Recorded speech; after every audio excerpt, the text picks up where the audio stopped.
পরামর্শ দেবেন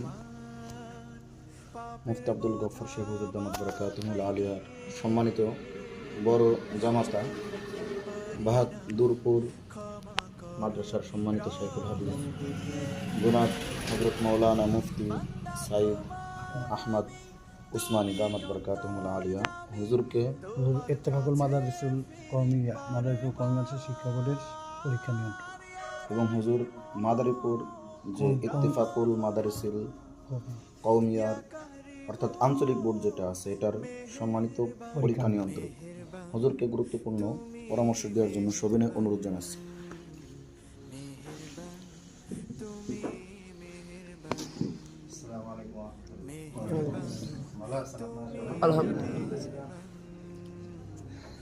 আমি মূলত এই ওলামা গ্রুপে দাওয়াত পেয়েছি হুজুরের মাধ্যমে আমাদের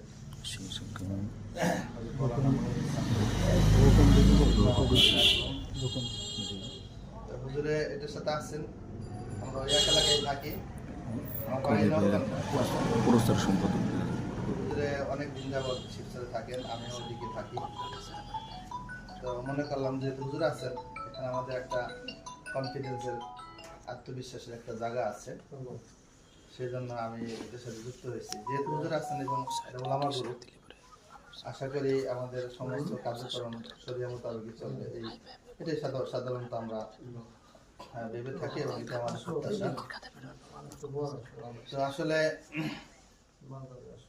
ওলামা গ্রুপ যদিও এখানে আমার মনে হয় আর একটা কথা যুক্ত আছে এর সাথে, মাহাজুব আছে, এটা হলো মানে ব্যবসায়ী ওলামা গ্রুপ আর কি।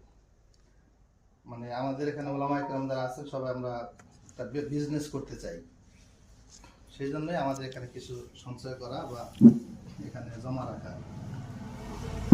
তো ব্যবসার ফজিলত এটা তো আমরা সবাই জানি। গতকাল হাদিস শরীফের মধ্যে পড়লাম যে হযরত আব্দুর রহমান ইবনে আউফ রাদিয়াল্লাহু তাআলা যখন মক্কা থেকে হিজরত করে মদিনাতে গেছেন, তখন নবী আলাইহিস সালাম সাদ ইবনে রবির সাথে তাকে বন্ধু বানাই দিয়েছেন, রাজনীতির বন্ধু না। হুজুর হুজুর মুতাহার ভাই সাদ ইবনে রবি রাদিয়াল্লাহু তাআলা বললেন যে ওনারে কোনো কিছু দেওয়া যাবে মাল না, আছে, থাকবেন আমার সাথে তোমার আমি অর্ধেক মাল দিয়ে দেই।